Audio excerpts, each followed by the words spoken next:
Hi there. So I tested the button element with the responsive text, and I could see the issue here. So this is the button element here is loaded with responsive text. So once I resize this, so this happens,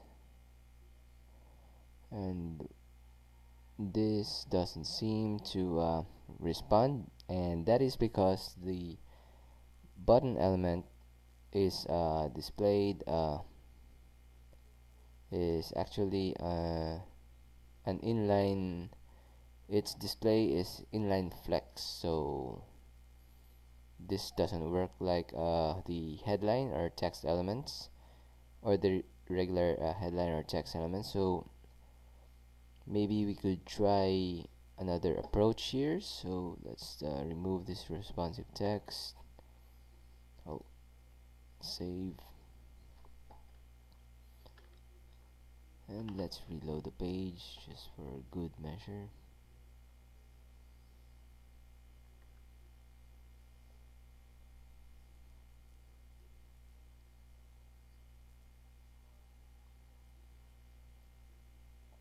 So we have our text here. So here's the base font size. You can adjust this, but basically what another responsive text method is using custom font size value. So let's try to, so here's the primary text font size.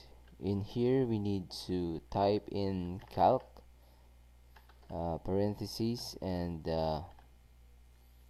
maybe a 1 em value here, and plus the viewport unit. So this is what will make your text responsive. So this is the viewport unit. So let's view this in mobile. So as you can see, once you decrease the container width, your font gets small. So this is breaking here, so maybe we need to adjust this to 1, maybe 1.5. That is actually making this bigger, so maybe 0.6. So 0.6 works here, or maybe bigger. You can try a bigger VW value here. So so that's the responsive text method I would recommend for this situation. This also does not use JavaScript, so maybe you could make use of this for all of your responsive text needs. Hope that helps.